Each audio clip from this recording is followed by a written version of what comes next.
ইলাহা লা ইলাহা জোরে জোরে লা ইলাহা লা ইলাহা লা ইলাহা ইল্লাল্লাহ মুহাম্মাদুর রাসূলুল্লাহ লা ইলাহা লা ইলাহা লা ইলাহা ইল্লাল্লাহ মুহাম্মাদুর রাসূলুল্লাহ।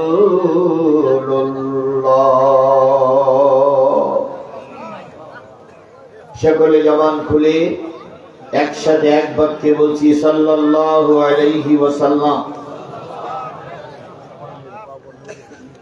বগুড়া জেলার নামুজা শাহপাড়া জামে মসজিদের উন্নয়ন কল্প অনুষ্ঠিত হচ্ছে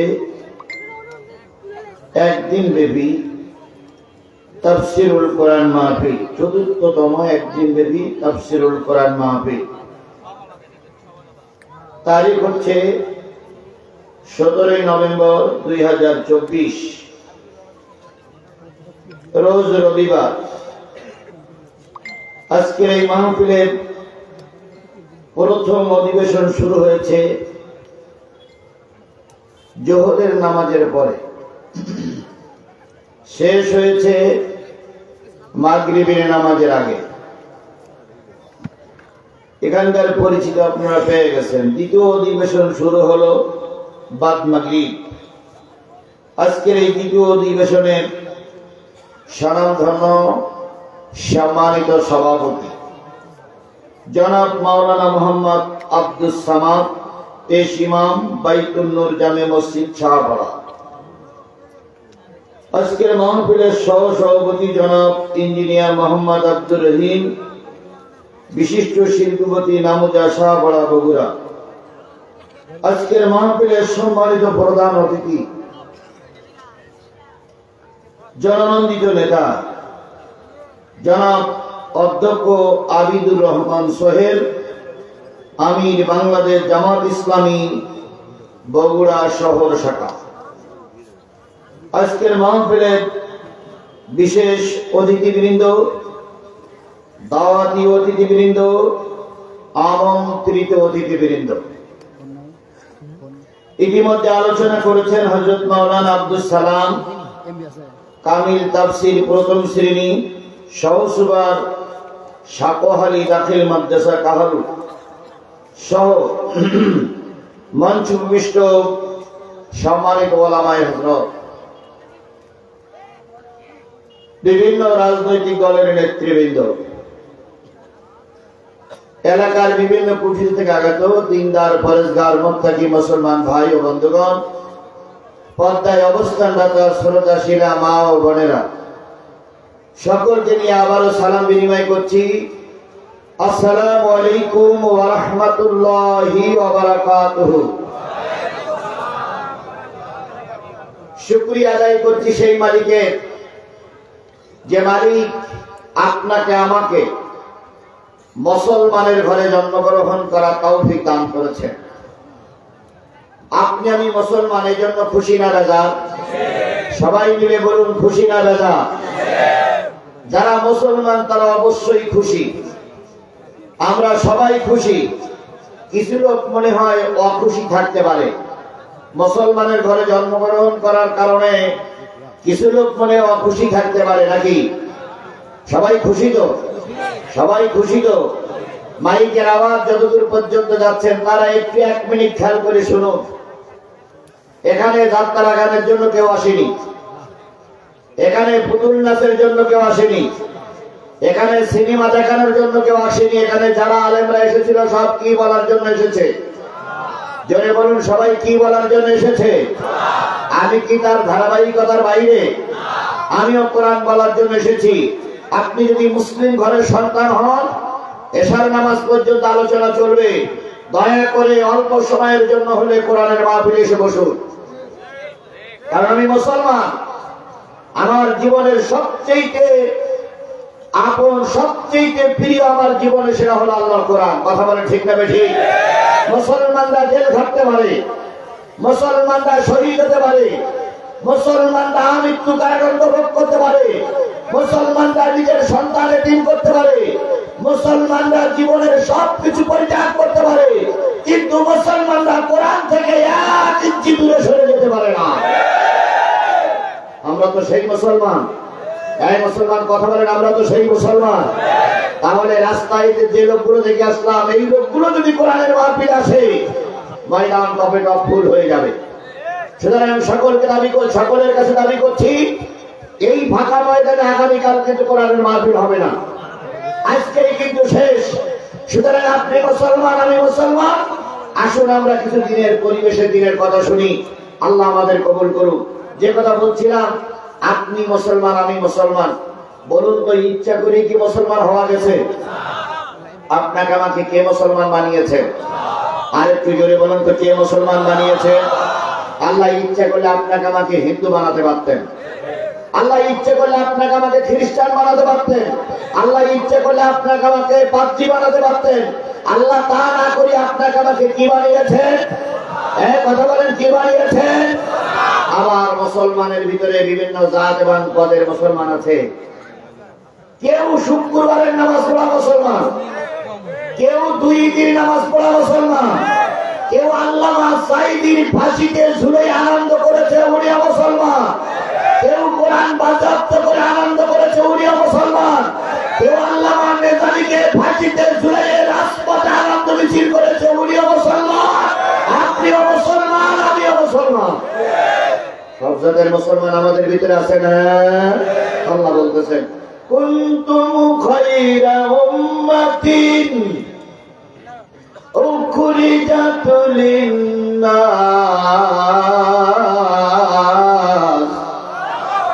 তা'মুরুনা বিল মা'রুফি ওয়া তানহাউনা 'আনিল মুনকার ওয়া তু'মিনুনা বিল্লাহ।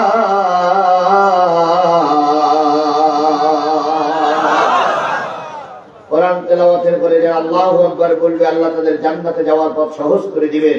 জোরে বলুন আল্লাহু আকবার। কুনতুম খায়রা উম্মাতিন, তোমরাই হলে সর্বোৎকৃষ্ট উম্মত, উখরিজাত লিন-নাস, মানুষের ভিতর থেকে তোমাদের বাছাই করে করে বের করে আনা হয়েছে। তোমরাই উৎকৃষ্ট, পৃথিবীর সর্বোত্তম জাতি তোমরা। বহু জাতির ভিতর থেকে তোমাদেরকে আমি বের করে এনেছি। কিসের জন্য? আর একটু জোরে বলেন, কিসের জন্য? আল্লাহ বলতেছেন, তোমরাই সর্বোৎকৃষ্ট উম্মত, তোমাদেরকে বাছাই করেছি শুধুমাত্র কেবলমাত্র কোরআনের জন্য। বলুন তো, পৃথিবীতে মানুষ কত? 800 কোটির উপরে। 800 কোটি মানুষের ভিতরে মুসলমান কত কোটি? এই 200 কোটি মুসলমান সব কি ওয়ালা? কোরআন ওয়ালা, কালেমা ওয়ালা। 800 কোটির ভিতর থেকে 200 কোটি আল্লাহ পাক বাছাই করেছেন কোরআনের জন্য। এই 800 কোটি মানুষ সব কি কোরআনের পক্ষে? 600 কোটি বিরুদ্ধে। আর 200 কোটি কিসের পক্ষে?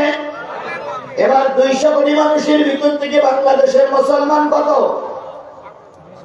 18 কোটি মুসলমানের ভিতরে সবাই কি কোরআনওয়ালা?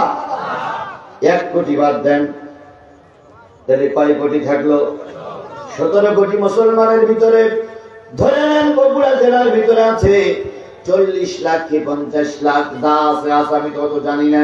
এই 50 লাখ মানুষের ভিতরে এই কয়জন মানুষকে আল্লাহ পাক কোরআনের জন্য কবুল করে কোরআনের মাহফিলে নিয়ে এসেছে। সবাইকে আল্লাহ কোরআনের মাহফিলে কবুল করে না? কথা বলেন ঠিক না ঠিক? সবাই যদি আল্লাহ কোরআনের মাহফিলে কবুল করত, আওয়ামী লীগের দালাল হয়ে আল্লাহ সাঈদীরে ঢুকে ঢুকে করতে হতো না। সবাই কোরআনের পক্ষে আসে না, কথা বলেন ঠিক না ঠিক? জিহাদের সময় কুলাঙ্গার, এই কুলাঙ্গার রক্তে ভরা মানুষগুলো কখনো কোরআনের কথা সহ্য করতে পারে না, সহ্য করতে পারে না। এ জাতের জাত আমাদের এলাকায় নাই, আপনাদের এলাকায় নাই। যদি নাই থাকতো শিবির পোলাপানদের গুলি করে মারলো কারা? যদি নাই থাকতো বাংলাদেশ জামাত ইসলামের নামে মামলা দিল কারা? যদি নাই থাকতো বিএনপির নামে মামলা দিল কারা? একে ফেরেশতা জিবরাইল এসে মামলা দিয়ে গেছে না আজরাইল এসে মামলা দিয়েছে? মামলা তো এই মুসলমানের বাচ্চারাই দিয়েছে। আবার ওনারা মঞ্চে এসে মাঝে মাঝে টুপি মাথায় দিয়ে বলতো, আমরা কি মুসলমান না? আমরা কি নামাজ কালাম পড়ি না? আমরা কি হজ করিনি? আবু জেহেল হজ কম করিনি। আবু জেহেলের মুখে দাড়ি ছিল, কথা বলে ঠিক না ঠিক? আবু জেহেল দাড়িওয়ালা ছিল, কাবা তওয়াফ করেছে, আবু জেহেল হজ করেছে, রাসূলকে সে সহ্য করতে পারেনি। আজ আমাদের দেশে কিছু আবু জেহেলের উত্তরসূরি আছে, মাথায় টুপি দিয়ে মুখে দাড়ি রেখে মাথায় হাজি রোমাল পরে আলেমদের বিরুদ্ধে কথা বলে। এ জাতীয় আলেম আলেম জাতীয় হাজি আমাদের দেশে আছে, এখানেও আছে, এখানেও আছে, এখানেও আছে, এই মজলিসই আছে। যদি ওরা শুধু দেখাই দিতে পারে, অবশ্যই আমি দেখাই দিতে পারবো, কারণ আমি তো বগুড়া আসছে নতুন আসিনি। আমি এখান থেকে 20 বছর আগের থেকে বগুড়ায় কাজ করতেছি, কথা বলে ঠিক না ঠিক? গোটা বাংলাদেশের আইনগুলো যখন বুকি কুলুক লাগে, বুকি ফুসি দিয়ে বসেছিল, ওই বাতিলদের সামনে আমি জিহাদি বুক ফুলিয়ে কথা বলেছি। মঞ্চের থেকে অনেক সময় কুপি খুলে চলে যেতে হয়েছে। আজকের বক্তারা বড় বড় গাড়ি নিয়ে আসে, আর সেই সময় ভ্যানে, রিক্সায়, সাইকেলে, পায়ে হেঁটে ময়দান দিয়ে পালিয়ে চলে যেতে হয়েছে।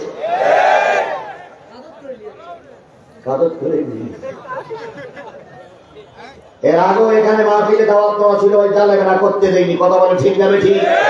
এর আগেও এখানে মাহফিল করতেছিলাম, জালেমের বাচ্চারা অনুমতি দেয়নি। এখন টুপি মাথায় দরবেশ সেটি যাও, তাই না? তোমাদের মতন দরবেশদের কেউ না চিনলে আমি আজিজুল ইসলাম জিহাদি চিনি, কথা বলে ঠিক যাবে ঠিক? এখন বসন্তের কোকিলে অনেকেই গান গাবে, কিন্তু প্রকৃত গান তারাই গেছে যখন জালেমদের অত্যাচার নির্যাতন চলেছে। এই জালেমদের মোকাবেলা করে যারা ময়দানে ছিল, তারাই হলো প্রকৃত ইসলামের বন্ধু।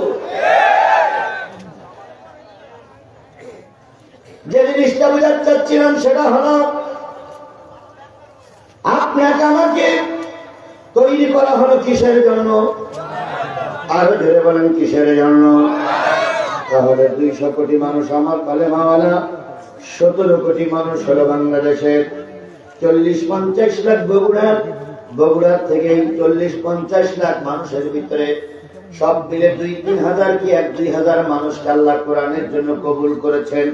আল্লাহ পাক বলতেছে, তোমাদেরকে বাছাই করা হয়েছে, তোমাদের দায়িত্ব হলো তা'মুরুনা বিল মা'রুফ ওয়া তানহাউনা আনিল মুনকার ওয়া তু'মিনুনা বিল্লাহ।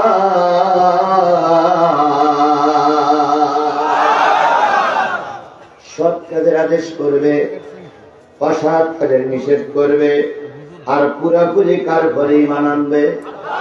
আরেকটু জোরে বলেন, পুরাপুরি কার ঘরে ঈমান আনবে? তাহলে আল্লাহ পাক বাছাই করে আমাদের এখানে এনেছেন, আমরা কার ঘরে ঈমান নিয়ে থাকতে চাই। আল্লাহ পাক বাছাইকৃত কিছু মানুষকে এখানে কবুল করেছেন। যে মালিক কবুল করলেন সেই মালিকের দরবারে শুকরিয়া, আলহামদুলিল্লাহ। যে লোকগুলো দাঁড়াই আছেন, মনে হয় বসার জায়গা আছে, ভাই বসে পড়ো, খুব বেশি লম্বা সময় কথা হবে না, আমাকে পরিবেশ তৈরি করতে দেন। এশার নামাজের আজান হলেই আমরা কথা শেষ করবো ইনশাল্লাহ। এশার নামাজের আজান কটা হবে?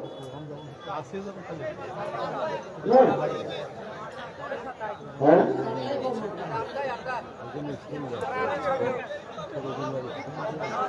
বসুন বসুন, দেখি কতক্ষণ যাওয়া যায়, কতক্ষণ চালানো যায়, দেখি আপনাদের ধৈর্য কতক্ষণ কুলোয়। থাকা সম্ভব না, কারণ আপনারা যদি আসরের পরে আলোচনাগুলো না শুনবেন তাহলে একটু ধৈর্য থাকতো। যে কোনো একটা জিনিসই তো একটা ধৈর্য থাকে নাকি? একটা পেট ভরে গেলে যত ভালো খাবার হোক আর খাওয়াতে মন চায় না। এখন এই জন্য পেট ভরে গেলে তো হয় না, এই জন্য অনেকক্ষণ আলোচনা শুনতেছেন, একটা আলোচনার পাটে কি বলে বনি হয় এসে গেছে। তারপরে বসুন, যারা দাঁড়িয়ে আছেন বসুন, দেখা যাক কি হয়। আমার ভাইয়েরা, তাহলে আল্লাহ পাক আপনাকে আমাকে কোরআনের জন্য কবুল করেছেন, এই জন্য আবারও বলছি আলহামদুলিল্লাহ। সর্বকালের সর্বশ্রেষ্ঠ মহামানব, যার আদর্শে আদর্শিত হয়ে আমি নিজেকে উম্মত বলে দাবি করেছি, সেই নবীজির নামে দুরূদ আর সালাম সকলে মিলে বলুন সাল্লাল্লাহু আলাইহি ওয়াসাল্লাম। প্রিয় সাথীরা, প্রিয় বগুড়ার মুসলমানেরা, আপনারা বলুন তো, রসুলের চাইতে ভালো মানুষ আর পৃথিবীতে কেউ ছিল? এখন কেউ আছে? কিয়ামত পর্যন্ত তালাশ করলে রসুলের চাইতে ভালো মানুষ আর খুঁজে পাওয়া যাবে? কেন যাবে না? তাকে আল্লাহ পাক তৈরি করেছিলেন মানুষের কল্যাণের জন্য। তিনি সমস্ত জীবনটা মানুষের কল্যাণের জন্যই কাজ করেছে। কালেমার দাওয়াত যখন দেননি তখন তিনি সবাই মানুষ, সব মানুষের কাছে প্রিয় ছিলেন না ভাই? কেউ আলামিন বলেছেন, কেউ সাদিক বলেছেন, কেউ মাহবুব বলেছেন, কেউ প্রিয় বলেছেন, কেউ যেভাবে হোক তাকে প্রশংসা করেছে। যেই না কালেমার দাওয়াত দেওয়া শুরু হলো, সেই নিজের জাতির কাছে তিনি খারাপ হয়ে গেলেন। আল্লামা সাঈদীর ব্যাপারটা ছিল কিন্তু তাই। আল্লামা সাঈদী যতদিন দিন কায়েমের পক্ষে না কথা বলেছিলেন, ততদিন পর্যন্ত আওয়ামী লীগ, বিএনপি, জাতীয় পার্টি, জামাত ইসলাম, রাশদ, বাসদ, শাসক সবার কাছে ভালো ছিল। যেই না দিন কায়েমের পক্ষে কথা বলেছে, সেই কিছু মানুষ তাকে রাজাকার আখ্যায়িত করেছে। যেই না দিন কায়েমের পক্ষে কথা বলেছে, সেই কিছু মানুষ তাকে যুদ্ধ অপরাধী না হলেও দেশদ্রোহী মামলা দিয়েছে। কথা বলে ঠিক না ঠিক? আজ আমরা খেয়াল করতেছি, আলেমেরা যতদিন পর্যন্ত কোলানু থাকে ততদিন সবার কাছে প্রিয় থাকে। যেই না হক কথা মসজিদের মেম্বার থেকে বলতে শুরু করে, সেই এই জাতি মসজিদের ইমামকে মসজিদ থেকে তাড়িয়ে দেয়। নতুন কিছু না, অনেক পুরানো কথা। কথা বলে ঠিক না ঠিক? আল্লাহ রাসূল সাল্লাল্লাহু আলাইহি ওয়াসাল্লাম কালেমার দাওয়াত দিলেন। আবু জেহেল বাহিনী রসুলের বিরুদ্ধে খেলে গেল। যে রসুলের চেহারার দিকে তাকাইলে মানুষের পেটে ক্ষুধা থাকতো না। হযরত আনাস ইবনে মালিক রাদিয়াল্লাহু তাআলা বলেছেন, আমি একদিন মরুভূমির ভিতরে পূর্ণিমার রাতে রসুলের পাশে বসা ছিলাম। চাঁদ যখন মাথার কাছে আসলো, গোটা দেশ যখন ঝলমলে অবস্থা, তখন আমি একবার চাঁদের দিকে তাকাচ্ছিলাম আর একবার রসুলের চেহারার দিকে তাকাচ্ছিলাম। আনাস ইবনে মালিক বলেছে, আমি চাঁদে কলঙ্ক পেয়েছি, রসুলের চেহারায় কোনো কলঙ্ক পাইনি। হযরত আয়েশা সিদ্দিকা রাদিয়াল্লাহু তাআলা আনহা বলেছেন, নবীজি রাস্তার কাজ সেরে বাড়ি আসতেন। বাড়ি আসার পরে তিনি তার পরিহিত কাপড়গুলো খুলে দিতেন। আমি লণ্ঠন জ্বালিয়ে সেলাই করতাম আর নবীকে কম্বল মুড়িতে সবাই রাখতাম। কিছুক্ষণ পর লণ্ঠনের তেল ফুরায় গেছে, বাতি নিভে গেছে, আমার হাতের থেকে সুচটা পড়ে গেছে। তখনও নবীজির পরনের কাপড় সেলাই করা শেষ হয়নি। আমি চিন্তা করলাম, এখনো তো কাজ শেষ হয়নি। আমার মাথায় একটা কৌতূহল আসলো, বুদ্ধি আসলো। নবীজি কম্বল মুড়ি দিয়ে শুয়ে আছে, নবীজির চেহারা থেকে যদি কম্বলটা সরাই নেই, আমার অন্ধকার ঘরে যে আলো হবে, ওই আলোয় হয়তো আমি আমার কাজ শেষ করতে পারবো। হযরত আয়েশা বলেছেন, আমার জাতি, আমি নবীজির চেহারা থেকে কম্বলটা সরাই নিলাম। আমার যে আলো আমার ঘরে হলো, সেই ঘরে আমার হাতের থেকে যে সুচটা জমিনে পড়ে গেছিল, ওই সুচটা আমি খুঁজে খুঁজে পেয়েছি। কি সুন্দর চেহারা ছিল আমার নবী। হযরত আয়েশা বলেছেন, ইউসুফের চেহারা দেখে কিছু মানুষ ফল কাটতে দিয়ে কি করে ফেলেছিল, আঙুল কেটে ফেলেছিল। আর আমার নবীকে যদি ওই জাতি দেখতো, তাহলে কখন জানি শুরুটা নিজের কলিজার ভিতরে ঢুকাই দিয়ে বসে থাকতো। এই নবীকে কাফেররা রক্তাক্ত করেছে না করেনি? মক্কায় পরিবেশ হলো না, নবীজি হিজরত করে চলে গেলেন মদিনা তায়েফে। তায়েফে যখন যায় শুধুমাত্র জায়েদকে সঙ্গে নিলেন। জায়েদ, বেশি লোক নিলে জানাজানি হবে, তুমি আমার সঙ্গে চলো। যখন মক্কা থেকে বাইর হলেন, রাসূলের ঘরে কোনো খাবার ছিল না, শুধুমাত্র খাদিজার কাছ থেকে একটু পানি খেয়ে নবীজি বিদায় হলেন। খাদিজা বললেন, নবী গো,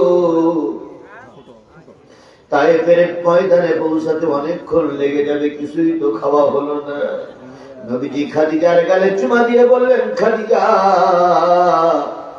তোমার জাতি আমাকে মেনে নেয়নি, ধর্মের কথা বলার জন্য তায়েফে যাচ্ছি, তুমি দোয়া করিও মালিক যেন আমার সহায় হয়। ঘরে কোনো খাবার নেই, সন্ধ্যাবেলা বাইর হলেন, সারা রাত চললেন। পরের দিন সারাদিন চলে গেল। হাদিস শরীফ আসছে 3 দিন নবীজির পেটে কোনো দানা পিনা যায় না। 3 দিন পর তায়েফের সরকারের কাছে নবীজি পৌঁছায় গেলেন। তায়েফের সরকারের সঙ্গে পরিচয় হলো। এদিকে মক্কার সরকার তায়েফের সরকারকে বলে দিয়েছে, আমার দেশের একজন ভ্রান্ত মানুষ পালিয়ে আপনার দেশে যাচ্ছে, খবরদার যেন রাষ্ট্রীয়ভাবে তাকে জায়গা দিবেন না, আর যদি মেরে দিতে পারেন অবশ্যই আপনাকে পুরস্কৃত করা হবে। নবীজি তায়েফের সরকারের সামনে গেলেন, নিজের পরিচয় তুলে ধরলেন। তায়েফের সরকার অনেক কথা শোনার পরে উপহাস করে বললেন, আল্লাহ বুঝিয়ার নবী বানানো লোক খুঁজে পাইনি, তোমার মতন একটা নিরক্ষর মানুষকে আল্লাহ নবী বানানো। আল্লাহ বুঝতেন এই জালেমের কাছে ধর্মের কথা বলে লাভ হবে, ধর্মের কথা বলে লাভ হবে না। উনি বেরিয়ে আসলেন আর বললেন, ও তায়েফের সরকার, বড় আশা নিয়ে এসেছিলাম, মক্কার মানুষ আমাকে মেনে নেয়নি, বড় আশা নিয়ে এসেছিলাম আপনার কাছে দাওয়াত দিতে, আপনি দাওয়াত মেনে নিলেন না, আমার দুঃখ নাই, কিন্তু দয়া করে আমাকে মক্কার সরকারের হাতে তুলে দিবেন না, দিলে কিন্তু ওরা আমাকে মেরে দেবে, আর আপনার কোনো বাহিনী আমার পিছনে লেলাই দিবেন না, আমাকে সময় দেন, আমি অন্য একটা দেশে চলে যাচ্ছি। কথায় বলে সুযোগ পাইলেই পেয়ে বসে কথা বলে, ঠিক যাবে ঠিক। বাংলাদেশের যে আলেমগুলোর উপরে ওরা সুযোগ পেয়েছে, সেই আলেমদেরকে মেরে রক্তাক্ত করে ওরা হাসপাতালে পাঠিয়েছে। সেই তায়েফের কাফেরের বংশরা দীর্ঘ 15.5 বছর আমাদের ঘাড়ের পরে চড়ে বসেছিল। কথা বলেন ঠিক না বেঠিক? এখন আবার বলতেছে চট করে ভিতরে ঢুকে বড়, তাই বলতেছে না সীমানার পাশেই আছে, কি করে ঢুকবে? চট করে ঢুকে বলবে। আমরাও বলতেছি ঢুকে দেখো। 17 নভেম্বর 2023 আর 17 নভেম্বর 2024 এক নয়। কথা বলে ঠিক না বেঠিক? 17 নভেম্বর 2023 তোমরা আমাদের কথা বলতে দাওনি, আর 17 নভেম্বর 2024 গোটা বগুড়া জামাত বিএনপির হাতের ভিতরে পাতা বলে কাল্লা আলাদা করে ফেলা হবে। ফাজলামি করি দেখো। বাপের বেটা থাকলে মাথা উঁচু করো, দেখি তুমি কোন মায়ের দুধ খেয়েছ আর আমি কোন মায়ের দুধ খেয়েছি। শুধু বলতো খেলা হবে, খেলা হওয়ার জন্য তোমরা তো ময়দানে নামনি, আমরা তো ময়দানে আছি। কথা বলে ঠিক না ঠিক? তখন ময়দানে ছিলাম, তখন ময়দানে থাকিনি। জোরে বলেন থাকিনি। বড় বড় সমাবেশ করেছে বিএনপি জামাতের লোক। কথা বলেন ঠিক না ঠিক? রাস্তাঘাটে মিছিল করেছে বিএনপি জামাত, জামাত শিবিরের লোক। কথা বলেন, কথা বলেন, কথা বলেন। এখন তোমরা 3 মাস মাত্র ক্ষমতাতে যাইতে পারলে না, মিছিল করা তো দূরের কথা, সেদিন চললাম তোমরা এক জায়গায় হওয়া। দুলাভাই এসো দিন এক জায়গায় নেই, কিরাম পারো তোমাদের বাহুতি কোন জোর আছে, আমরা একটু দেখি, আমরা একটু দেখি, আমরা একটু দেখি।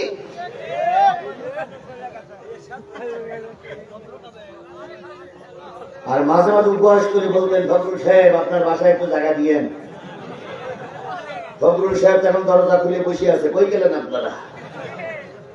মাসুদ তুমি ভালো হয়ে যাও, এ কথা কে বলবে আর, পালিয়ে গেছে কাউয়া কাদের, কেউ জানে না খবর তার, ভালো হয়ে যায়। যাও মাসুদ তুমি, এ কথা কে বলবে আর? পালিয়ে গেছে কাউমা কাদের, কেউ জানে না।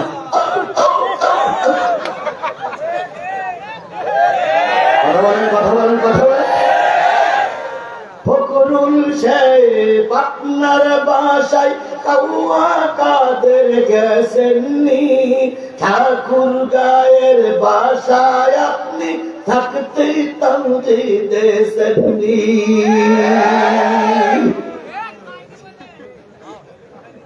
তার সাথে যে আছে বাকি, তার সাথে যে আছে বাকি, তার সাথে যে আছে বাকি, আছে কোটি জনতার। পালিয়ে গেছে কাউমা কাদের, কেউ জানে না।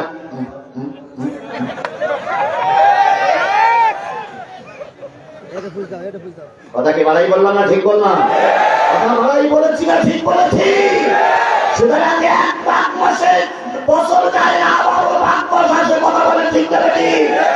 আজ আমরা মার খেয়েছি, রক্ত দিয়েছি, জেলে গিয়েছি, মামলা নিয়ে ঘুরে বেড়েছি, ময়দানে ছিলাম, ময়দানে আছি, ময়দানে আমরাই থাকবো।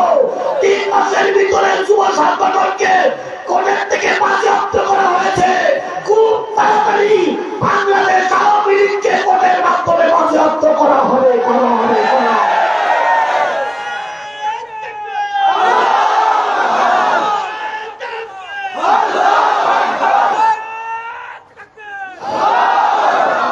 বন্ধুগণ, লোক কম হয়েছে, তাতে কি হয়েছে? ওয়াজ কম হবে না, ওয়াজে কোনো ছাড় হবে না। কথা বলে ঠিক না ঠিক? আজিজুল ইসলাম জিহাদি যা ছিল তাই আছে, কোনো পরিবর্তন হবে না। আল্লাহ জাতির বোঝার তৌফিক দান করুন। আরো ধরে বলেন আমিন। আমার ভাইরা, তাইফের সরকার কালেমা মানলই না, তাইফের যুবকদেরকে লেলিয়ে দিল। নবীকে যদি মারতে পারো, নবীকে যদি আহত করতে পারো, নবীকে যদি রক্তাক্ত করতে পারো, তোমাদেরকে পুরস্কৃত করা হবে। এই জালেম সরকার, এই ফ্যাসিস্ট সরকার 15.5 বছর পুলিশকে সেই কায়দায় লেলিয়ে দিয়েছিল। যদি জামাত বিএনপির লোক মারতে পারো, তোমাদের র্যাঙ্ক বেড়ে যাবে। কথা কি ঠিক? বলেন কথা ঠিক? কোন অপরাধ নেই, অপরাধ শুধু বিএনপির দল করে। কোন অপরাধ নেই, অপরাধ একটাই, জামাতের কর্মী। কথা বলে ঠিক না ঠিক? জামাতের কর্মী হওয়ার কারণে থানায় নিয়ে, হাজতে নিয়ে, জেলখানা নিয়ে নোটগুলো সারাশি দিয়ে দিয়ে তুলে ফেলেছে। শুধুমাত্র জামাতের কর্মী হওয়ার কারণে পিছনে রাস্তা দিয়ে ডিম পুশ করেছে। শুধুমাত্র জামাতের কর্মী হওয়ার কারণে ঝালের পানি শরীরে ইনজেকশন দিয়েছে। কথা বলে ঠিক না ঠিক?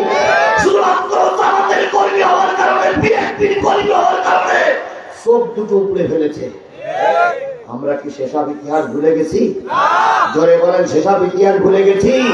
আর কারা পুলিশ ডেকে আমাদের ধরায় গিয়েছিলে, তারা আমাদের সামনেই ঘুরে বেড়াচ্ছ। আমরা যদি প্রতিশোধ দিতাম, স্ত্রীর পাশে এক রাত্রিও থাকতে পারতে না।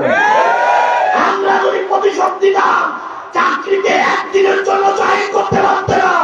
আমরা যদি প্রতিশোধ দিতাম, বাজারে দোকান খুলে বসে থাকতে পারতে না। আমরা সবাই বিশ্বাস করি বলে এখনো পাকুম পাকুম পাকুম পাকুম করিয়ে বেড়াচ্ছ। তবে ক্ষমারও একটা শেষ আছে। আমরা ক্ষমা করে দিলাম বলে আবার বাপ রকম করবা, আর আমরা চুপ করে বসে থাকবো। সে শনিবার পাল্টে গেছে। প্রথমবার ক্ষমা করে দিছি, দেখতেছি তোমরা ফিরে আসো কিনা। যদি ফিরে না আসো, আবারও যদি ওই হারানো ব্যক্তির বাচ্চার পক্ষে সাপোর্ট করো, আবার ওই গাই গরু পালাই কিছু তোমাদের ফেরাই রেখে ওই গাই গরু সাপোর্ট করলে এবার আর কিন্তু ক্ষমার আদর্শ দেখানো হবে না, হবে না, হবে না। খেলা তো শুরু হয়েই গেছে। যে ছাত্রলীগ এত অহংকার করতো, সেই ছাত্রলীগ বাজেয়াপ্ত হয়েছে। খেলা হয়নি কি হচ্ছে ভাই? যে বিচারপতি মানিক বলেছিল সাইদির রায়কে না দেখতে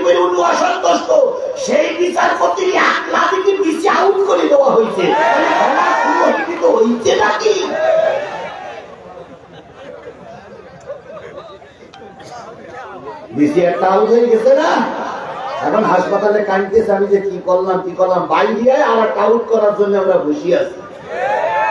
আমার ভাইরা, মাস্তান বাহিনী লড়াই দেওয়া হলো, নবীকে মারলেই র্যাঙ্ক বেড়ে যাবে। মাস্তান বাহিনী প্যাকেটের ভিতরে পাথর নিল, হাতে লাঠি নিল। যে নবীর চেহারার দিকে তাকাইলে মানুষের পেটে ক্ষুধা থাকে না, সেই নবীর দিকে পাথর মারতে শুরু করলো। কয়দিন না খাওয়া, আল্লাহ নবী চলতে পারে না। নবীজি দুই হাত উঁচু করে বললেন, ও তাইফের যুবকেরা, আমি তো তোমাদের কোনো ক্ষতি করার জন্য আসিনি, এসেছিলাম কালেমার দাওয়াত দিতে। তোমরা মেনে নিলে আমাকে যেতে দাও। কে কার কথা শুনে সরকারের লড়াই দেওয়া বাহিনী নবীজির পর আক্রমণ শুরু হলো। কিছু দূর যাওয়ার পরে নবীজি ভূত হয়ে পড়ে গেছে।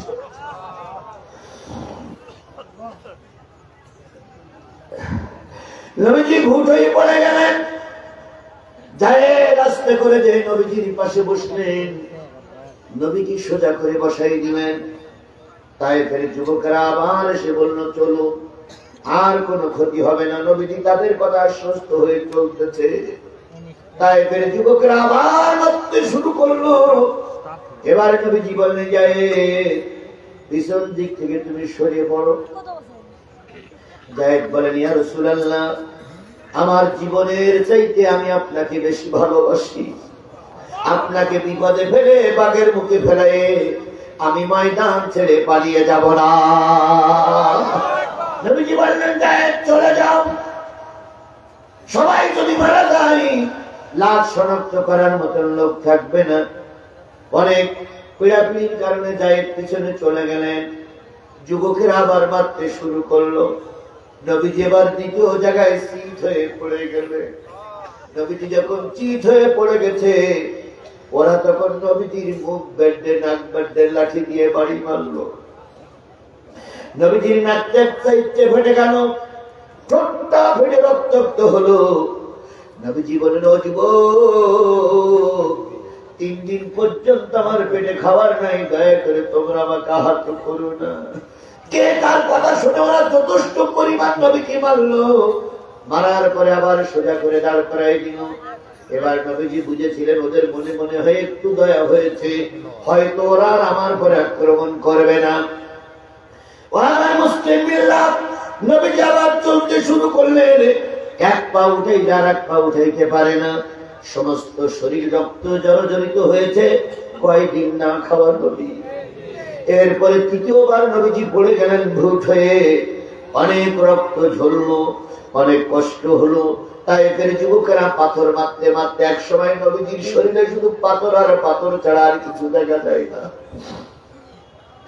এই যুবকেরা, তাই ফের যুবকেরা পাথরের পরে দাঁড়িয়ে নাচানাচি করলো আর বললো, কুতিলা মোহাম্মদ, কুতিলা মোহাম্মদ, কুতিলা মোহাম্মদ, মোহাম্মদ মারা গেছে, মোহাম্মদ মারা গেছে। এভাবে করতে করতে ওরা চলে গেল।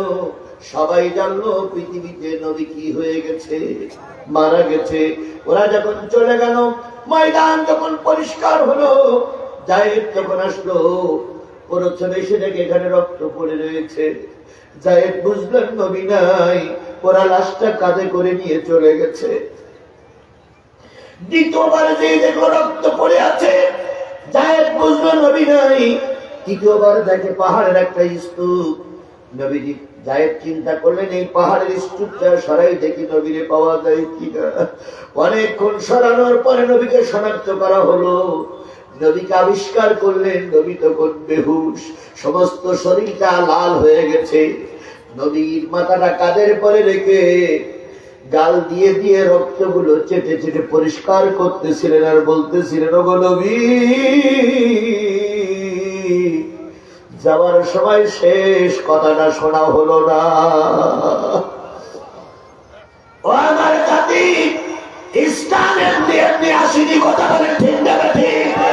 দুনিয়ার আমি কালেমা দাওয়াত দিয়ে বিরিয়ানি খাই, কোরমা খাই, হাইস গাড়িতে, বড় গাড়িতে, বিমানে, হেলিকপ্টারে চড়ি, আর তোমার এই কালেমা দাওয়াত দিতে গিয়ে আল্লাহর নবী তায়েফে রক্ত দিয়েছে।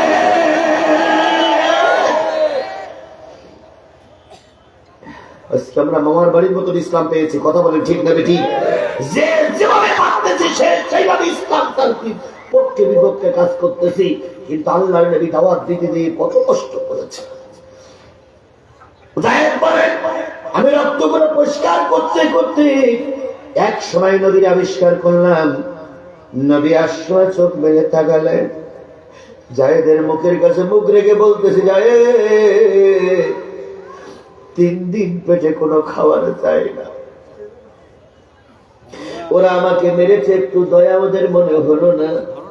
ওরা কি আছে না পালাই চলে, ওরা কি আছে না চলে গেছে? জায়েদ বলেন, ইয়া রাসূলুল্লাহ, ওরা চলে গেছে।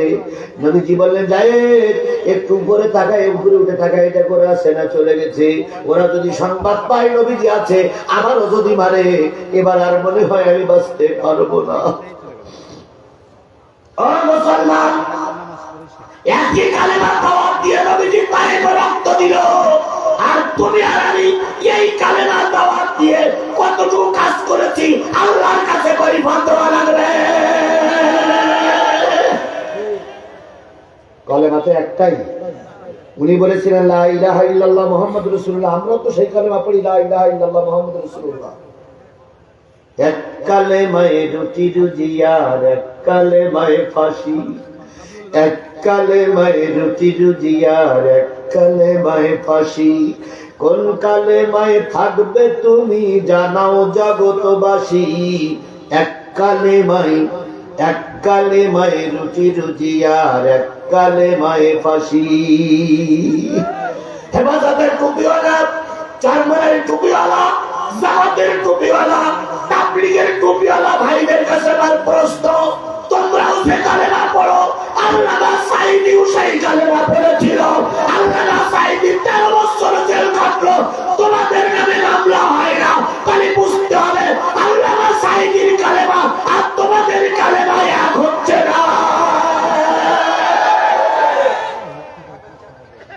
নিশ্চয়ই কোনো জায়গায় ভাগ আছে। কথা বলে ঠিক না নাকি? নিশ্চয়ই কোনো জায়গায় পৃথক আছে কালেমার ব্যাপারে। একই কালেমার দাওয়াত দিয়ে কেউ মাইর খায় আর কেউ আঙুল ছোটে। কথা বলেন, কথা বলেন, কথা বলেন। তাহলে নিশ্চয়ই কলেমার হক হয় তারা বোঝেননি, আর নাই আপনার কলেমার হক আদায় করা হচ্ছে না। পাশাপাশি 2 মসজিদে ইমামতি করে 2 মৌলবী। এক মৌলবীর নামে 10টা মামলা, আর এক মৌলবীর নামে একটাও মামলা নাই। বুক ফুলিয়ে বেড়ায়। আওয়ামী লীগের সঙ্গে আটক করে, ইয়েমেনের সঙ্গে আটক করে, ওনাদের সঙ্গে চাকায় আর কয় আমি আপনাদের বিরুদ্ধে কিছুই বলি না। বিয়ানো বিয়ানো বিয়ানো।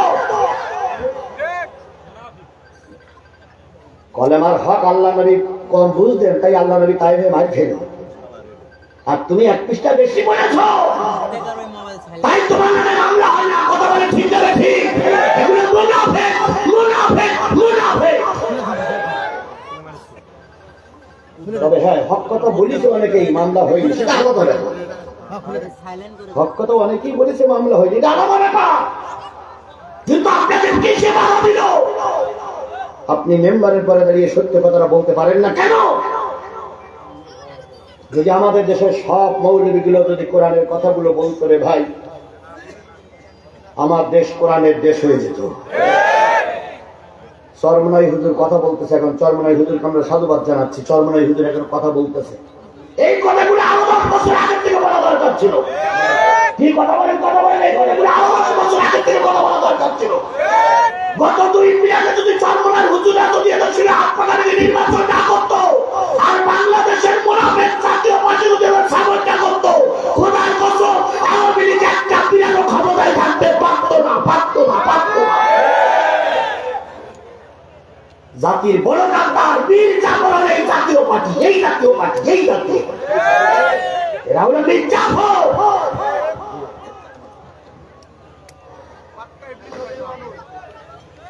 খারাপ লাগতেছে? কিচ্ছু বলার নেই, আমার কিচ্ছু করার নেই। আমি কিন্তু নতুন আসমান থেকে নাজিল হইনি, আমি কিন্তু দুবলা ঘাসের মতন ঘুরে উঠিনি। আমি বিগত 15-20টা বছর বগুড়ার মাটি চষে বেড়াচ্ছি। কথা বলেন ঠিক না ঠিক? নেতারা কিন্তু আমাকে ধরার জন্য কম চেষ্টা করেনি। কিন্তু তারপরে মালিক তার কুদরতি ছায়া তলে আমাকে বাঁচাই রেখেছে, আলহামদুলিল্লাহ। আমার ভাইরা, যেহেতু সময় খুব কম, আমি আগেই বলি 2 ঘন্টা কথা না বললে আমার মনে তৃপ্তি লাগে না। 1-1.5 ঘন্টা জাতির উদ্দেশ্যে কিছু বুঝাইতে না পারলে আমার কাছে খারাপ লাগে। জাতি তো টাকা ঠিকই দেয়, কিন্তু যাবার সময় কথা বলা হয়ে গেল না, কথাগুলো শেষ করতে পারলাম না, এই জন্য বড় কষ্ট লাগে। এই জন্য মাগরিবের পরে দাওয়াত আমি মোটে নিতে চাই না। কিন্তু এই দোষটা আপনাদের, যেই না স্বাধীন হলো সেই এখানে ফুরুত ওখানে ফুরুত, এখানে না দিলে ওখানে না দিলে শুধু দাওয়াত দেন দাওয়াত দেন দাওয়াত দেন। 1 বিঘা তো 15 বছর কোন জায়গায় ছেড়ে না বুঝা।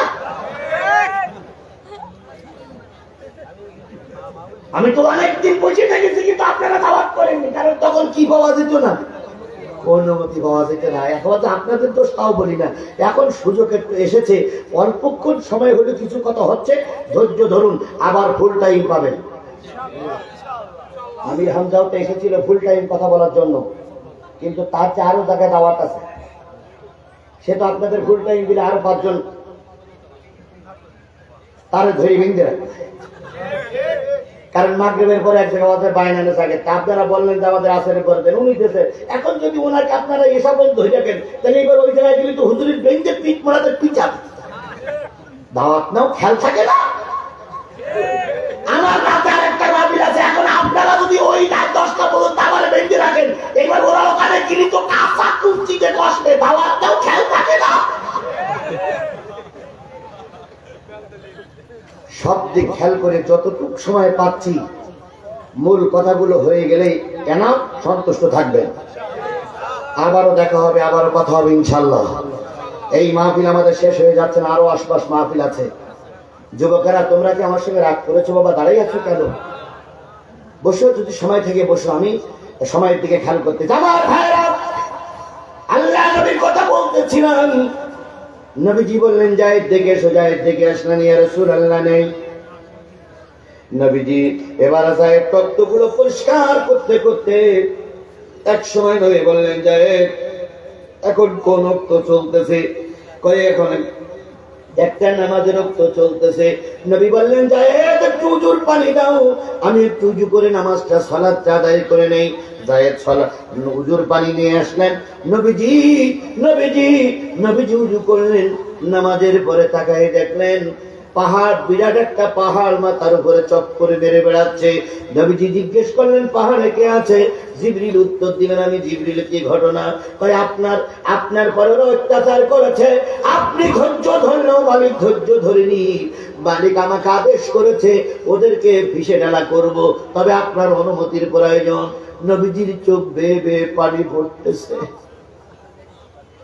জায়েদ বলেন, ইয়া রাসূলুল্লাহ কাঁদলেন কেন? অনুমতি চাচ্ছে। নবীজি বললেন, ও জিবরিল, আল্লাহর কাছে বলো আল্লাহ যেন রাগ করে না, আল্লাহ যেন জাতিকে ফিসে ঢালা করে মেরে দেয় না। সব জাতি যদি আজকে মারা যায়, আমি সুস্থ হয়ে কালেমার দাওয়াতটা কাকে দেব? সেই আদর্শ কি মুসলমান আমরা ভুলে গেছি? সেই জন্যই তো আওয়ামী লীগকে মাফ করে দেওয়া হয়েছে এক প্রকার। যদি সেই আদর্শ আমাদের টুপি আমাদের ভিতরে না থাকতো, সব করে এতক্ষণ কচু কাটাকরি ফেলতাম। ওরা তো নিজেই বলতেন যে যদি জামাত বিএনপি পাওয়ারে যায়, তাহলে এক রাত্রি 10 লক্ষ লাশ পড়বে। বলিনি ওই কাউয়া কাদের বাচ্চা বলিনি। কিন্তু এখানে আওয়ামী লীগের লোকেরা যারা আছেন হাত তোলেন তো।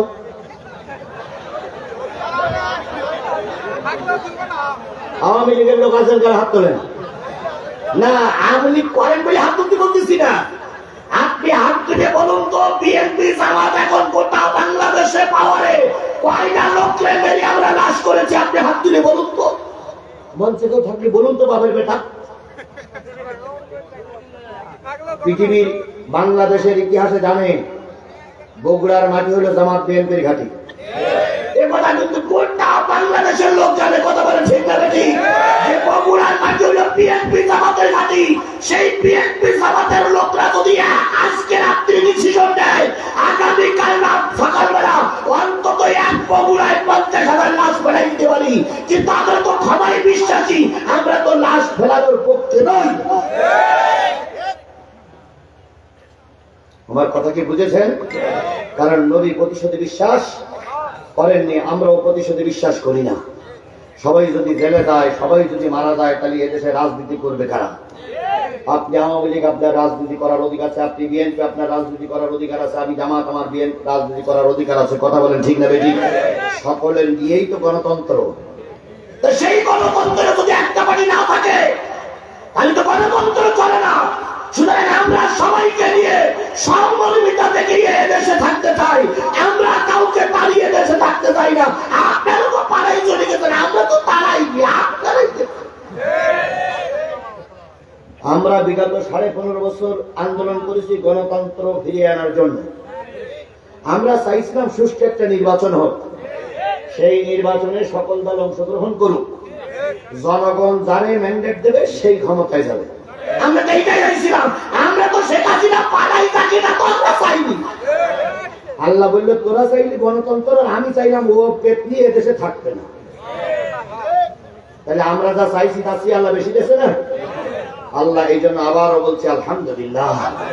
রসুল এত কষ্ট করার পরে প্রতিশোধ নেয়নি। সেই রসুলের নাম শোনার পরে দুরূদ শরীফ পড়া দরকার আছে না নাই? আমরা সকলে মিলে বলছি সাল্লাল্লাহু আলাইহি ওয়াসাল্লাম।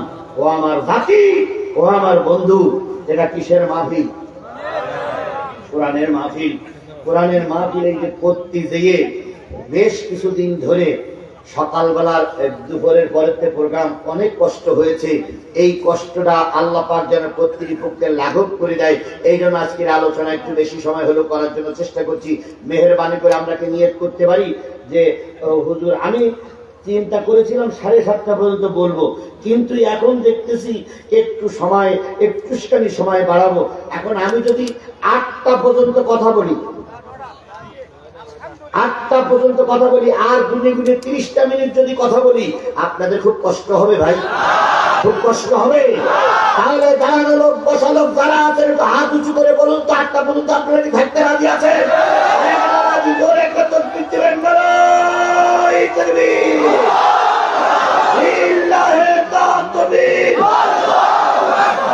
আল কোরআনের আলো, তোমার নেতা আমার নেতা, দুনিয়ার মুসলিম,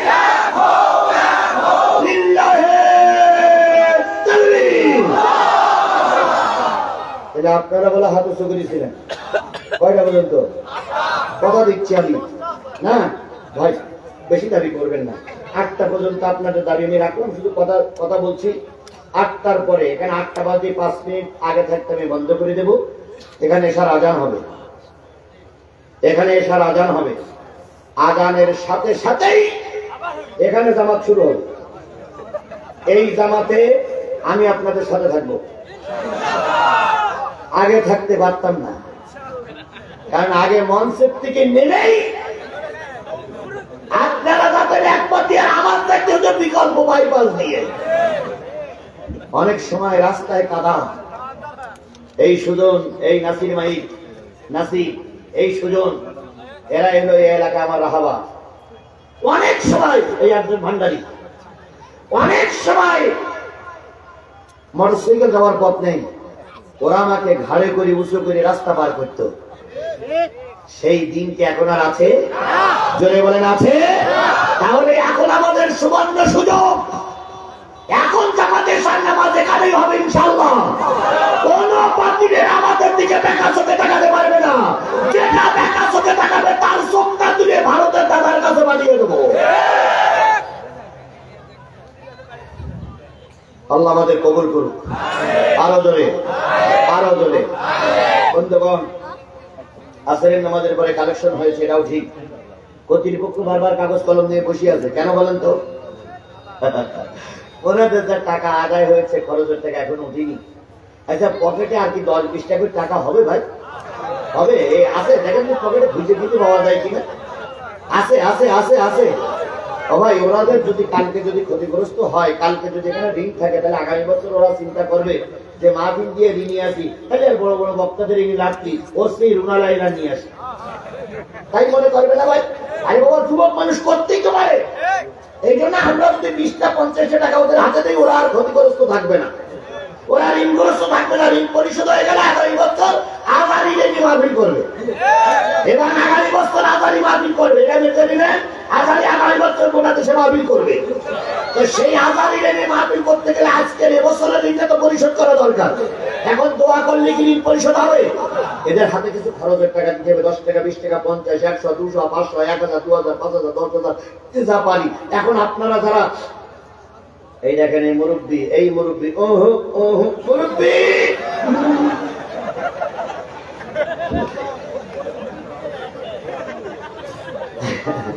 আচ্ছা শোনেন, তাহলে এদের হাতে কিছু টাকা আমরা দেবো না ভাই? যারা হাতে সুযোগ ছিল সবাই পকেটে হাত দেন, তো আমিও দেখি খুঁজে দিতে পাওয়া যায় কিনা। হাত দেন, সবাই হাত দেন, পকেটে হাত দেন। হাত দিয়ে 10 টাকা 20 টাকা 50 100 200 500 1000 2000 5000 10000 50000 1 লাখ 2 লাখ 5 লাখ 10 লাখ 50 লাখ। কারা কারা বের করেছেন হাত তোলেন তো? কারা কারা বের করেছেন হাত তোলেন তো? 2 টাকা থাকলে বের করেন, 2 টাকা থাকলে বের করেন। এই ভাই, এই এলাকার লোকগুলো কি হলো ভাই, একটু দয়া করে দেন। আমি জানি আসেন পর একবার দেশেন, আবার একটু দিতে হবে। মন থেকে যারা আছেন ভাই, সবাই পকেটে হাত দেন। আমি 200 টাকা দিচ্ছি, আমি বাইরে দোকানে যান, সবাই 200 টাকা দেবেন, সবাই 200 ভালো হয়। অন্তত 200 টাকা দেন, 100 টাকা দেন। মাশাআল্লাহ, একজন ভাই 500 টাকা দিয়েছে, আল্লাহ দান কবুল করুন। আরেকজন ভাই 1000 টাকা, শরীফুল ইসলাম ভাই 1000 টাকা, মাশাআল্লাহ। দেলোয়ার ভাই 100 টাকা, মাশাআল্লাহ। এই তো 10 লাখি একের কথা, প্রবাদ আছে 10 লাখি একের কথা। সবাই আরেক ভাই 100 টাকা, আরেক ভাই 50, আরেক ভাই 100, মাশাআল্লাহ জাযাকাল্লাহ খাইরান।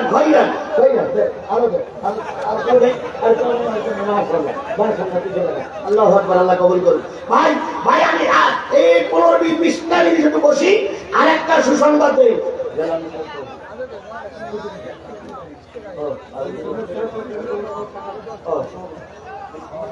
আচ্ছা, সময় দেবো ইনশাআল্লাহ। বন্ধুগণ, টাকা চাওয়ার পরে যে লোকটা চলে গেলেন, আমি বিশ্বাস করি এই লোকটা আওয়ামী লীগের লোক। এর ভিতরে কোনো ভেজাল নেই। রক্ত আওয়ামী লীগ, দাদা আওয়ামী লীগ, বাবা আওয়ামী লীগ, বউ আওয়ামী লীগ, দাদি আওয়ামী লীগ, ও 14 গোষ্ঠী আওয়ামী লীগ। এই জন্য কোরআনের দাবি আমি সহ্য করতে পারিনি, এই জন্য চড়াই চলে যাচ্ছে। ও আওয়ামী দেখেন তো কারা কারা যাচ্ছে। রুস্তম প্রিন্সিপাল স্যার,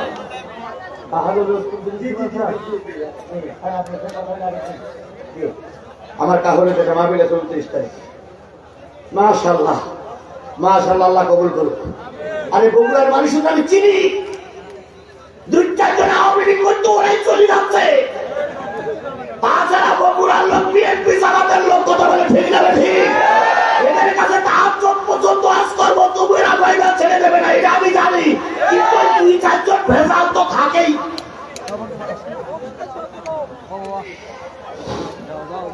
শোনেন, বদরের যুদ্ধে মুসলমান ছিল কয়জন? 313 জন ছিল। এক একটা এখন বলার মতন হাজারো কাফের মোকাবেলা করতে পারেনি। আমি দোয়া করবেন ইনশাআল্লাহ। মোসাফের মানুষ দোয়া করবো, জেল খাটা মানুষ, মোসাফের মানুষ, জেল খাটা মানুষ, রিমান্ডে যাওয়া মানুষ, আয়না ঘরের মানুষ। আমি কোন বাপ্তা আয়না ঘরে গেছে জানি না, আমাকে 5 দিন আয়না ঘরে রেখেছিল ওরা। আমি 20টা মামলার আসামি। আমার বাড়ি ঘরদর গুলো ওরা বুলডোজার দিয়ে ভেঙে দিয়েছিল। 20টা মামলা কেটে এখনো ময়দানে ঠিকই আছে, সুবহানাল্লাহ। সুতরাং কে কোথায় কি করেছে তাদের কাছে কৈফিয়ত নেবেন, আমি সবার কৈফিয়ত দিতে পারবো না। আমার কৈফিয়তটা নেওয়ার জন্য আমার জেলা আমির সাহেবের কাছে ফোন দিবেন, আমার থানা আমির সাহেবের কাছে ফোন দিবেন, আমার এলাকার মানুষের কাছে ফোন দিয়ে দেখবেন যে জিহাদি যা বলে কথায় কাছে মিল আছে কিনা। যদি মিল থেকে আলহামদুলিল্লাহ, যদি মিল না পান দয়া করে আমাকে তালাক দিয়ে চলবেন আপনারা। যেই বক্তের কথায় কাছে মিল নাই তার অশ্বরের ভিতরে কোনো ফায়দা নাই। আমরা শেষ বক্তবিন্দু দিয়ে হলেও এদেশে একটা বারের জন্য কোরআনের রাজ কায়েম দেখতে চাই। কথা বলে ঠিক না ঠিক? খেয়েছি দুঃখ নাই, আয়না ঘরে গেছি দুঃখ নাই। আল্লাহর কাছে বলি, আল্লাহ যদি আল্লামা সাঈদীর মতন জিহাদি রক্ত তোমার পছন্দ হয়ে থাকে, তুমি জিহাদি রক্ত কবুল করে দুঃখ নাই, কিন্তু একটা বারের জন্য বাংলার জমিকে কোরআনের জমিন বানিয়ে দাও, কোরআনের জমিন বানিয়ে দাও, কোরআনের জমিন।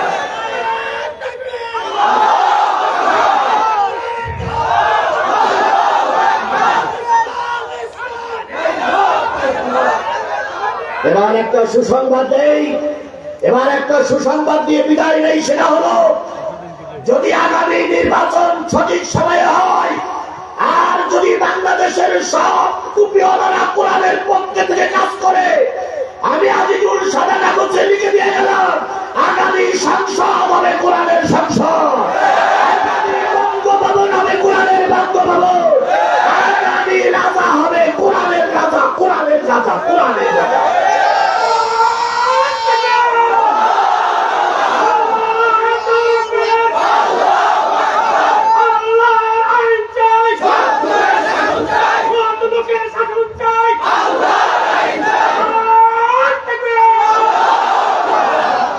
আমাদের রাজনৈতিক সহপাঠী, রাজনৈতিক বন্ধু হলো বিএনপি। কথা বলেন ঠিক না বেশি? বিএনপির নেতা কর্মীরা যারা এখানে বসে আছেন, আপনারা আমাদের ভাই, আমরা আপনাদের ছোট ভাই। আপনারা বড় দল, এটা আমরা স্বীকার করি, আমরা ছোট মানুষ, আমরা ছোট দল। আপনার সঙ্গে আমার কোনো দ্বন্দ্ব নেই, কারণ আপনি রাজপথে মামলা খেয়েছেন, আমিও রাজপথে মামলা খেয়েছি। মামলা দিয়েছে এই ফেরাউনের বাচ্চারা। কথা বলেন ঠিক না বেশি? সুতরাং আমরা তাদের মোকাবেলা করার জন্য দুই পার্টি এক। এখানে কারোর কোনো ভাবে ভেদাভেদ করা চলবে না, চলবে না, চলবে না।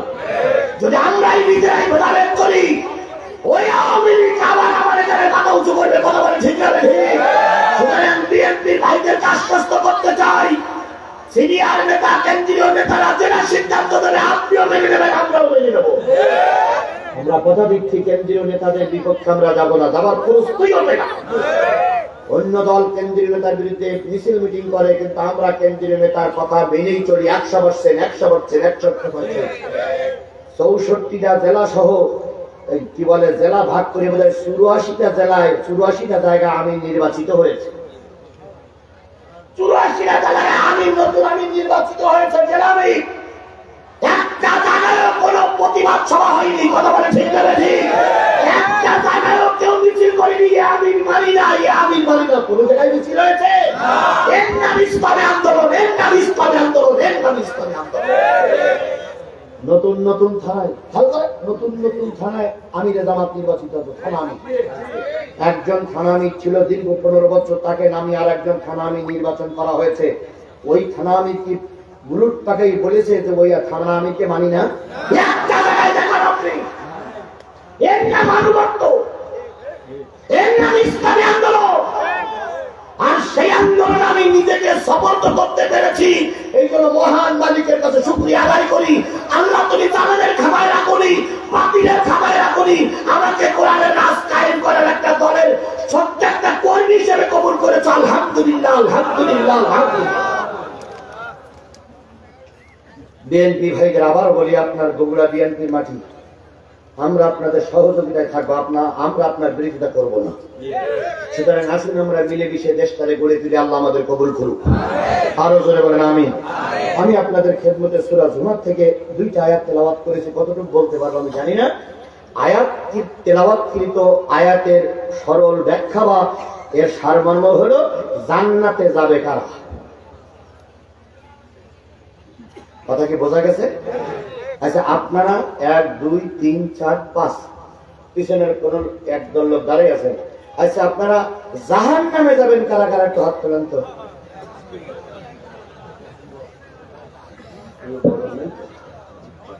জাহান্নামে যাওয়া লোক আছেন এর ভিতরে?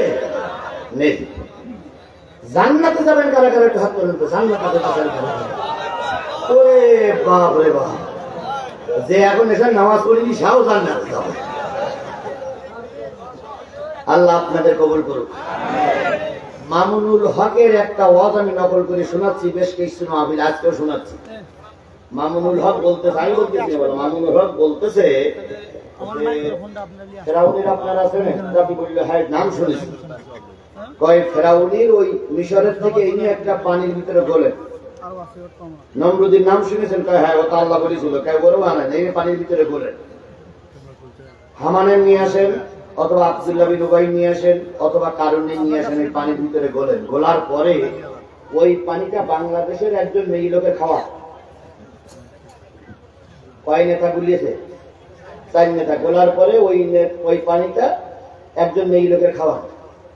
ওই মেয়ে লোক যদি মা হয় আর ওই মেয়ে লোকের পেটের থেকে যদি কোনো কন্যা সন্তান জন্ম নেয়, সেইটা হলো বাংলাদেশের শেখ হাসিনা।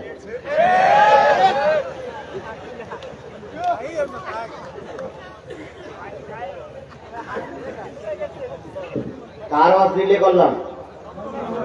খালি এই কথা বলার পরে কোন আওয়ামী লীগের যদি খারাপ লাগে, তাহলে মামলাটা কি মামুনুল হকের দিতে হবে না আজিজুল ইসলাম জিহাদির দিতে হবে? মামুনুল হকের দিতে হবে। এবং যদি বলেন হুজুর আপনি কথাটা পেলেন কোথায়, আজকে বাড়ি থেকে সার্চ দেবেন যে মামুনুল হক এই কথাটা বলেছি কি বলি। যদি না বলে থাকে, আমি 29 তারিখে কাহালুল মাহবিল আসবো। কোন জায়গায়? যোগীর ভবন কাহালুল মাহবিল আছে। তারপরে আরো কোন কোন জায়গায় মাহবিল আছে? 9 ডিসেম্বর মাহবিল আছে। আচ্ছা, এই যে মাহবিল গুলো আছে, সেখানে স্বীকৃতি দেবেন যে হুজুর আপনি যে কথা বলেছিলেন আমরা সাহায্য দেখানো কথা তো সঠিক না। তাহলে যদি মামুনুল হক সঠিক কথা বলে থাকে, দিচ্ছে ওরা জেনে বুঝেই কথাটা বলেছে। কথা বলেন ঠিক না বেশি? কারণ মামুনুল হক আমির হামজা বছরের পর বছর জেল খেটেছে, ওরাই জানে শেখ হাসিনার রং কয় কোনো কারো কি কি। তাই আমি যে জিনিসটা বোঝাতে চাচ্ছিলাম, জান্নাতে যাব কারা আলোচনার বিষয়। আল্লাহ রাব্বুল আলামিন সূরা জুমারের 73 নম্বর আয়াতে বলতেছে, ওয়াসিকাল্লাযীনা তাকাও রাব্বাহুম ইলাল জান্নাতি যুমারা।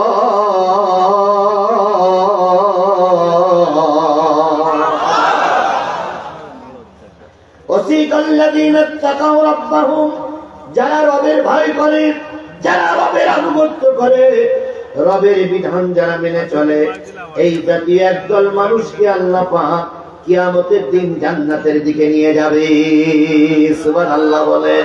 তাহলে আল্লাহর ভয় যাদের অন্তরে আছে, তাদেরকে আল্লাহ পাক কোথায় নিয়ে যাবে?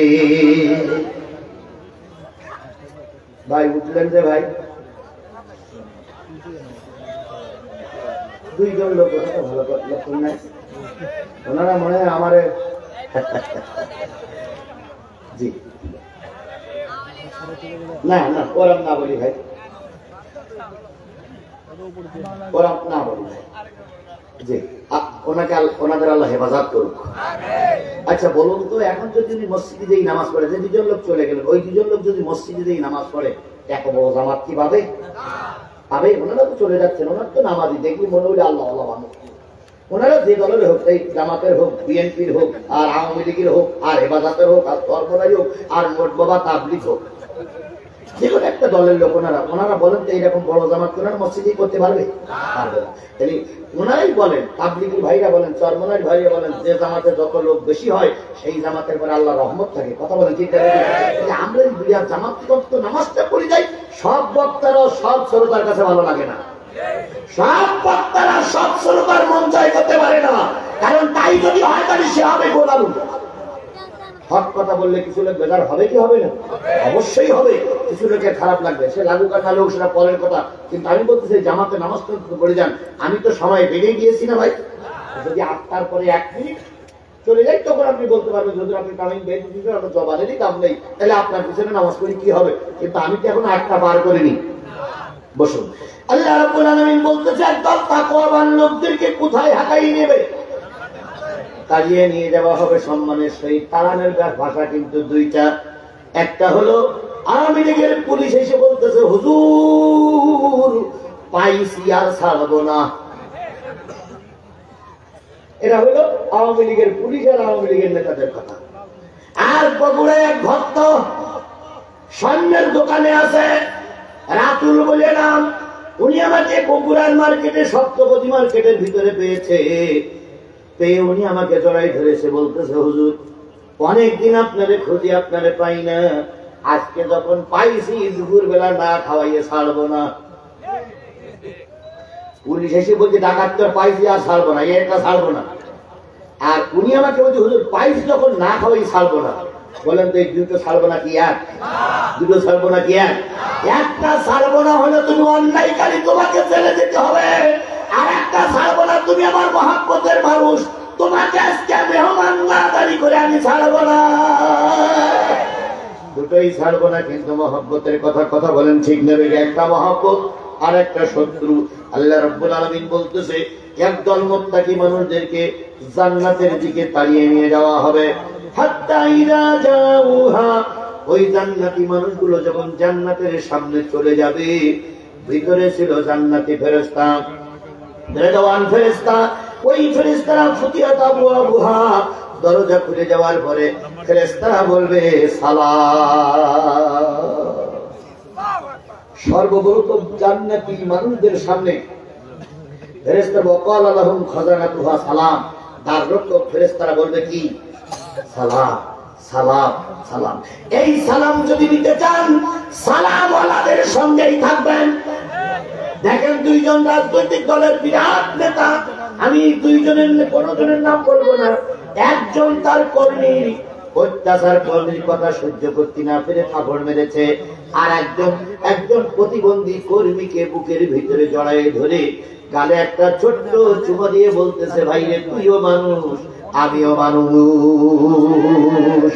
ফেরেশতা জাহান্নামেও থাকবে, জান্নাতেও থাকবে। জাহান্নামী ফেরেশতারা তুরমুস মারবে, আর জান্নাতি ফেরেশতারা বলবে কি? সালাম, সালাম, সালাম। ভাই এসো সালাম, তোমার জন্য দীর্ঘদিন অপেক্ষা করতেছি। সুবহানাল্লাহ বলেন। আচরণটা দুইজনের একরকম। একজন ভক্ত বড় হুজুরের সঙ্গে সাক্ষাৎ করতে গেছে, বড় হুজুর তাকে অপমান করে তাড়াই দিল। আর একজন হুজুর ওই ভক্ত আর এক ভক্তরে বুকে জড়াই ধরে নিল। যদি একটু ভুল হয়ে থাকে ওই হুজুর বলে দিল বাজান অনেক লোকের ভিতরে তোমার সঙ্গে ভালো আচরণ করতে পারলাম না, কষ্ট নিও না, বুঝে নিতে হবে যেই লোকটা আপনার সঙ্গে ভালো আচরণ করেছে ওই আপনার বন্ধু হয়ে গেছে। কথা বলেন ঠিক না বেঠিক? তাহলে যে ফেরেশতারা বলবে কি? সালাম, তার মানে বুঝতে হয় ওই ফেরেশতারা আপনার বন্ধু। সুবহানাল্লাহ বলেন, সুবহানাল্লাহ। সালাম, সালামুন আলাইকুম তিবতুম ফাদখুলুহা খালিদিন। তোমাদের উপরে সালাম, তোমাদের উপরে শান্তি, এসো বন্ধু, দীর্ঘদিন তোমাদের জন্য অপেক্ষা করতেছি, তোমরা জান্নাতের ভিতরে ঢোকো, অনন্তকাল সেখানেই তোমরা অবস্থান করবে। আমি প্রায় জায়গায় এখন মাহফিলে কাদের মোল্লার কথাটা তুলে আনতেছি। সর্বপ্রথম বাংলাদেশে সর্বপ্রথম যুদ্ধ অপরাধীর দায়ে আব্দুল কাদের মোল্লা ভাইকে ফাঁসিতে ঝুলাইনো হয়েছিল। কথা বলেন ঠিক না বেঠিক? বিএনপির ভাইরা আপনাদের উদ্দেশ্যে বলি, আপনাদের দলের আব্দুল আলিমকে কিন্তু ওরা ধুকে ধুকে মেরেছে জয়পুরহাটে। কথা বলেন ঠিক না বেঠিক? আপনাদের দলের সাকা চৌধুরীরে ওরা বিনা অপরাধে ফাঁসিতে ঝুলাইয়ে মেরেছে। সাকা চৌধুরী ছিল একটা বাঘের বাচ্চা। কথা বলেন ঠিক না বেঠিক? আদালতে দাঁড়িয়েও বিচারকের সামনে বলেছে এই বিচার কিন্তু শেষ না, আরো বিচার অপেক্ষা করতেছে। বাঘের বাচ্চা যারা হয় তারা আদালতে দাঁড়িয়েও বাঘের বাচ্চার মতন কথা বলে। আব্দুল কাদের মোল্লা ভাইকে অন্যায় ভাবে অহেতুক ভাবে ফাঁসির রায় দিল। উনি আপিলি করেছিলেন, সেই আপিলি এখনো নিষ্পত্তি হয়নি, এখনো সেই আপিলে ঝুলে আছে। তার আগে ওনাকে ফাঁসিতে দেওয়া হয়েছে। আওয়ামী লীগ এবং শেখ হাসিনা দোষররা শুনে রাখো, যে দলই ক্ষমতায় যাক ওই আপিলের শুনানি আবার হবে। যদি আব্দুল কাদের মোল্লা যদি নিরপরাধ হয়, আওয়ামী লীগের আইনমন্ত্রী থেকে শুরু করে প্রধানমন্ত্রী পর্যন্ত সবকে এই দায়িত্বই নিতে হবে। কাউকে বাংলার মাটি ছেড়ে দেবে না, দেবে না, দেবে না। একটা মানুষ আপিলি করেছে, তার আপিলি নিষ্পত্তির আগেই ফাঁসি দিল। কত বড় জানেন? কত বড় হয় না, কত বড় কান্না। এই শেখ হাসিনা জেলখানার ভিতরে বজলুল হুদাকে নিজে হাতে জবাই করে মেরেছে। কি শোনেন নাই? শোনেন নাই? আপনারা শোনেন নাই? মনে হচ্ছে আপনারা খবর জানেন না। আমাদের আশ্চর্য ব্যাপার। আপনি একজন প্রধানমন্ত্রী, যেভাবেই হোক প্রধানমন্ত্রী হয়েছেন আপনি, এই চুরি করি হোক আর ডাকাত করি হোক আর বিনা ভোটে হোক হয়েছেন আপনি প্রধানমন্ত্রী। বাংলাদেশের 18 কোটি মানুষের প্রধানমন্ত্রী আপনি। একজন প্রধানমন্ত্রী হয়ে একটা মানুষের গলায় ছুরি দিতে পারে, এটাই আরো নিকৃষ্ট। খালেদা জিয়ার নামে মামলা রায় হলো, খালেদা জিয়া দেশ ছেড়ে পালাই চলে গেছিল। এতক্ষণ এরশাদের অনেক কথাবার্তা বললাম, এরশাদের রায় হলো এরশাদ কি পালাই চলে গেছিল? বাংলাদেশ জামাত ইসলামের শীর্ষস্থানীয় 10-15 জন নেতাকে হয় আমৃত্যু কারাদণ্ড দিল না, জেলখানায় মারল না, ফাঁসির কাস্টে ঝুলাই মারল। জামাত ইসলাম কি দেশ ছেড়ে পালাই চলে গেছিল? জোরে বলেন পালাই চলে গেছিল। তোমরা আওয়ামী লীগের ক্ষমতা চলতে দাও, তোমাদের নেত্রী উড়ে চলে গেল, একবারও চিন্তা করলো না গাই গরু চলে যাচ্ছে, মাসুমদের কি হবে?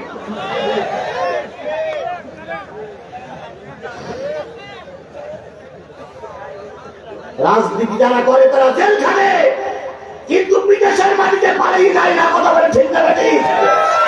আওয়ামী লীগের নেতা কর্মীরা যারা আছে সাদা কাগজে লিখে রাখো, কোন স্বৈরাচার বিদেশে পালাই গিয়ে আবার নিজের দেশে ফিরে আসতে পারিনি। পৃথিবীর ইতিহাস বলে কোন স্বৈরাচার ক্ষমতার থেকে পালিয়ে যে আবার নিজের দেশে ফিরে এসেছে, এরকম কোন নজির পৃথিবীর ইতিহাসে নেই। সুতরাং আমাদের এই স্বৈরাচার আর ফিরে আসতে পারবে না, পারবে না। আমরা তাকে আসতে দেব না। যদিও আসে জেলে থাকা লাগবে, বিচারের মুখোমুখি হওয়া লাগবে। এমনি আর ভোট করার জন্য ওই স্বৈরাচার কার ময়দানে নামতে দেওয়া হবে, তাকে ধরিয়ে আনা হবেই। ঠিক বিমানের চাকায় বেঁধে নিয়ে আসে, নিয়ে এসে বাংলাদেশের আদালতে বিচার করা হবে। কথা বলেন ঠিক না ঠিক? আমিরের জামাত তো বলেই দিয়েছে, আমরা বিনা বিচারে কাউকে শাস্তি দেব না। এর নাম ইসলাম, এর নাম ইসলাম, এর নাম ইসলাম। তোমরা বিনা বিচারে আইনা করে টুকে টুকে মেরেছ, আমরা ওইটাই বিশ্বাস করি না। তোমার আদালতের মাধ্যমে বিচার হবে, সুষ্ঠু বিচার হবে। তুমি দোষী হলে শাস্তি পাবা, নির্দোষ হলে খালাস পেয়ে যাবা। তবে দোষী যদি নাই হবে, বিডিআর হত্যা ঘটালো কারা? দোষী যদি নাই হবে, হেফাজতের আলেমদের গুলি করে মারল কারা? দোষী যদি নাই হবে, সাইদি রায়ের পরে 300 লোককে গুলি করে মারল কারা? দোষী যদি নাই হবে, এই সংস্কার আন্দোলনের 1500 যুবককে গুলি করে মেরেছে এই হায়নার মাটি। আমি জানি আমার এই কথাগুলো কিছু লোকের খারাপ লাগে, এটা আমি জানি, আমি জানি কিছু লোকের খারাপ লাগে। কিছু লোক সমালোচনাও করে যে হুজুর তাফসীর মাহফিল করতে এসে কি বলা কওয়া শুরু করেছে। এই কথাগুলো আমাকে বলতেই হবে, কারণ আমার মনে বুক ভরা ব্যথা, আমার মনে বুক ভরা ব্যথা। যত কষ্ট আমাকে ওরা দিয়েছে, অন্য কোন আলেমকে দিয়েছে কিনা আল্লাহই ভালো জানে। বক্তৃতা জগতে আমার মতন এত মামলা খাওয়া হুজুর, আমার মতন এত মামলা খাওয়া হুজুর বাংলাদেশে কয়েকজন আছে আল্লাহই ভালো জানে। হয়তো 2-1 নামে 2-4, 3-4, 4টে মামলা থাকতে পারে, আমার নামে 20টা মামলা। এত মামলা কোন হুজুরের আছে আমি জানি না। আমার মনের কথাগুলো যখন প্রকাশ করি তখন এমনি আমার ব্যালেন্স ঠিক রাখতে পারি না। নেতৃবৃন্দ বারবারই বলে, ভাই একটু ঠান্ডা মাথায় বলেন, ঠান্ডা মাথায় বলেন। কথাগুলো আমার ব্রেনে থাকে, কিন্তু যখন ওদের অত্যাচারের কথা মনে হয় তখন আমি এমনি ঠিক থাকতে পারি না। দারুণ কষ্ট লাগে ভাই, ওরা আমাদের কম অত্যাচার করেনি। কথা বলেন, কথা বলেন, কথা বলেন। আমার ভাইরার সামনে আব্দুল কাদের মোল্লা ভাইয়ের ফাঁসি চাই। ফাঁসি দেবে আর মাত্র 3 ঘন্টা সময় বাকি আছে, কি 2 ঘন্টা সময় বাকি আছে। জল্লাদেরা যায় বলতেছে, স্যার আপনার এই কয়টার সময় ফাঁসি হবে, তৈরি হন। আব্দুল কাদের মোল্লা ভাই বললেন, আমি একটু গোসল করলাম। আব্দুল কাদের মোল্লা ভাই গোসলে গেলেন, গোসল করে উজু করে কোরআন তেলাওয়াত করতে বসলেন। কিছু নফল নামাজ পড়লেন, নফল নামাজ পড়ে তেলাওয়াত করতে বসলেন। তেলাওয়াত করতে করতে জল্লাদেরা যায় বলতেছে, 1/2 ঘন্টা বাকি। উনি আবার নতুন গোসলখানায় গেলেন, বাথরুম সারলেন, উজু করলেন। এবার নতুন পাঞ্জাবি পায়জামা যা ছেলেরা দিয়ার ছিল তাই পড়লেন, মাথায় একটা সাদা টুপি পড়লেন। টুপি পড়ার পরে জেলখানার দরজার কাছে এসে দাঁড়ায় আছে। জেলখানার দরজার সামনে কখন তালা খুলবে দাঁড়িয়ে আছে। জল্লাদেরা কয়েক মিনিট আগে যে তালা খুলে দিবে আর বলতেছে, স্যার আপনি কি প্রস্তুত? আব্দুল কাদের মোল্লা ভাই মিসকে হাসি দিয়ে বলতেছে, আমি অনেক আগেই প্রস্তুত। আল্লাহ, কাদেরকে তোমরা মুত্তাকি ভাবো, কাদেরকে তোমরা পীর ভাবো? যদি পীরের সিলসিলা বজায় রাখতে হয় বাংলাদেশের সবচেয়ে বড় পীর হলো আল্লামা সাঈদী। উনি ছিলেন আধ্যাত্মিক জগতের মানুষ। কথা বলেন ঠিক না ঠিক? উনি যে কথাগুলো বলেছে সব কথাগুলো হাড়ে হাড়ে কাজে লেগেছে না লাগেনি? উনি বলেছিলেন অত্যাচার বন্ধ করো, নতুবা এমন এমন এমন সময় আসবে পালানোর জন্য ইঁদুরের গর্ত খুঁজে পাবা না। এখন তাই হচ্ছে কি হচ্ছে না, হচ্ছে কি হচ্ছে না, হচ্ছে কি হচ্ছে না। উনি বলেছিলেন মৌলবাদীদের বেশি তাড়াহুড়ো করে না, মৌলবাদীদের বেশি গালে গেলাস করে না, মৌলবাদীরা আছে গাছের গোড়ায়। 12 কোটি মুসলমান যদি গাছের গোড়া ধরে না দেয়, তোমরা হলে একাবাদী ভারত থেকে পারবা, কিয়ামতের আগে আর আসতে পারবে না। কোন দেশে দিয়ে পড়িছে? সেই ভারতে। আধ্যাত্মিক জগতের পীর যদি মানতে হয় আল্লামা সাঈদীকে মেনে চলা উচিত। আমার ভাইরা, আমি কথা শেষ করতে পারবো না, বিদায় কিছু কথা বাদ রাখতেছি। সেটা হলো আব্দুল কাদের মোল্লা ভাই জেল খুলে দিল, জেলখানার গেট খুলে দিল। উনি সবার আগে এগিয়ে যাচ্ছে। 2 জন জেলার 2 জন জল্লাদ হাত এঁকে ধরে বলতেছে, স্যার এই পর্যন্ত 23 জন লোকের ফাঁসি দিয়েছি। সবাই ফাঁসির আগে কেউ পরিবারের কথা ভাবে, কেউ কান্নাকাটি করে, কেউ বা আবল তাবল বলে। একটা লোককে ব্যতিক্রম দেখলাম, আপনার মনের ভিতরে কোনো চিন্তার রেশ পাত্র নেই। আপনি হাসতে হাসতে জেল হাসি কাশতে দিকে যাচ্ছেন, তাও আমাদের আগে। উনি বললেন, ভাই আমি যা দেখতেছি তোমরা তা দেখতেছ না। কি দেখতেছেন আপনি? আমি এতক্ষণ ভিতরে বসে বসে কোরআন তেলাওয়াত করতে করতে আমি 1 মিনিট চোখ বন্ধ করে দেখলাম আল্লাহ রসুল জান্নাতের সিঁড়িতে আমার জন্য অপেক্ষা করতেছে। আমি রসুলকে সালাম দিলাম। রসুল বললেন, আব্দুল কাদের 23টা বছর শহীদি মৃত্যুর জন্য নামাজে প্রার্থনা করেছো, আজকে তোমার শহীদি মৃত্যু আল্লাহ কবুল করে নিয়েছে। আমি তোমার জান্নাতের সিঁড়িতে তোমার জন্য অপেক্ষা করতেছি। তুমি যত তাড়াতাড়ি আসবা তত তাড়াতাড়ি তোমাকে নিয়ে আমি জান্নাতে প্রবেশ করব। আমি বললাম, ইয়া রাসূলুল্লাহ, জান্নাতের কি অবস্থা? নবীজি বলতেছেন, জান্নাতের ভিতরে তোমার জন্য আলাদা বিছানাপত্র সাজানো হয়েছে, হুরেরা তোমার জন্য অপেক্ষা করতেছে। ও ভাই, আমি সেই জান্নাতের স্বপ্ন দেখেই বেরিয়ে এসেছি। আল্লাহর কসম, তোমরা যত তাড়াতাড়ি আমাকে ফাঁসির কাছে ঝুলাতে পারবা তত তাড়াতাড়ি আমি রাসূলের সঙ্গে সাক্ষাৎ করতে পারবো। আল্লাহ বলতেছেন, একদল তাকওয়া ভীরু লোককে কোথার দিকে নিয়ে যাবে? জান্নাতের দিকে নিয়ে যাবে। জান্নাতি ফেরেশতারা তাদের কি বলবে?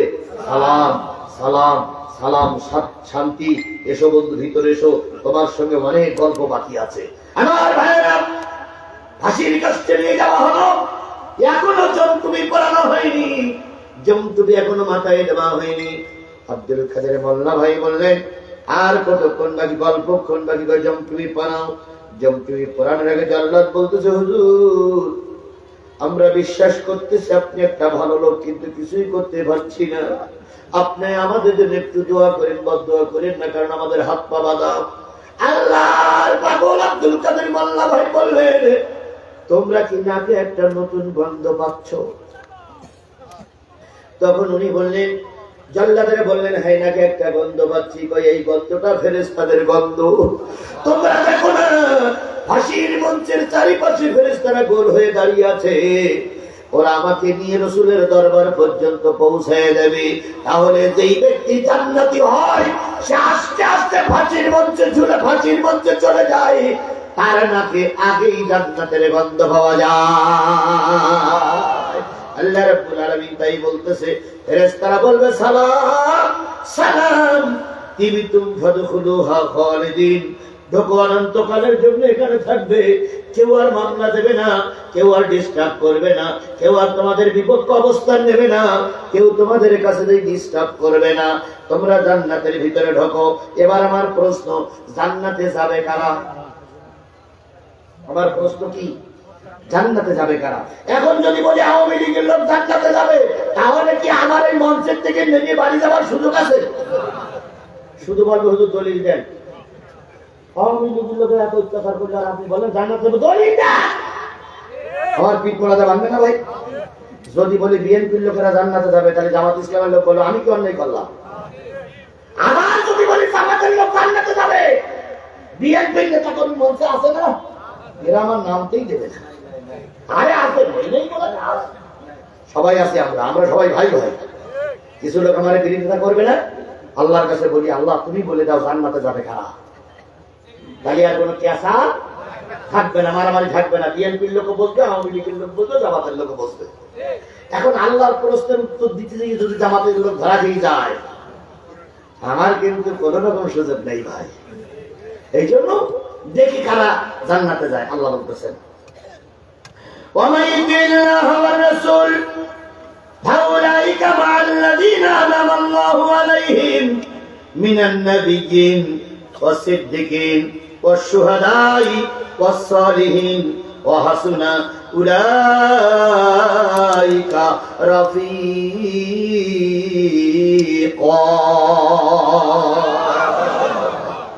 আল্লাহ রাব্বুল আলামিন বলতেছে কারা জান্নাতে যাবে শোনো, যারা আল্লাহর আনুগত্য করে, রাসূলের নেতৃত্ব মেনে নেয়, রাসূলের পরে নাযিলকৃত কোরআনের পক্ষে আন্দোলন করে, তাদের পর আল্লাহ সন্তুষ্ট, তারাই যাবে আল্লাহর জান্নাতে।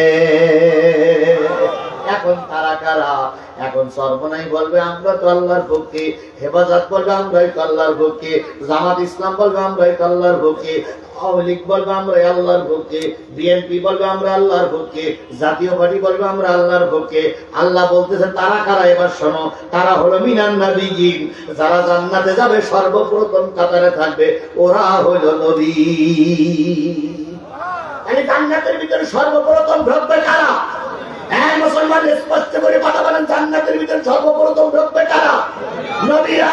নবীদের সঙ্গে কি জান্নাতে যেতে চান আপনি? নবীদের সঙ্গে আপনি জান্নাতে যেতে চান? নবীদের সঙ্গে জান্নাতে যেতে চান, সব নবীরা দুইটা কাজ করেছে। এক নম্বর, কোন নবী বেনামাজি ছিল না। পৃথিবীর ইতিহাসে কোন নবী বেনামাজি, ইতিহাস একটা দেখাতে পারবেন যে কোন নবী বেনামাজি ছিল? আমাদের দেশে পীর সাহেবরা বেনামাজি থাকে, অনেক পীর আছে বেনামাজি পীর, তারপরে নারপতি পীর, চুল কাটে না, দাড়ি কাটে না, বগল কাটে না, আরো কত কাটে কিনা আল্লাহই ভালো জানে। ওনারা পীর হতে পারে, কিন্তু কোন নবী বেনামাজি। তাহলে আপনি যদি নবীর সঙ্গে জান্নাতে যেতে চান, তাহলে আজকে এই মুহূর্তে নিয়ত করতে হবে যতদিন বেঁচে আছি নামাজি হব। আমার কথার সঙ্গে আপনারা একমত? কারা কারা নামাজি হয়ে মরতে চান হাত তুলে দেখেন, কারা কারা নামাজি হয়ে মরতে চান?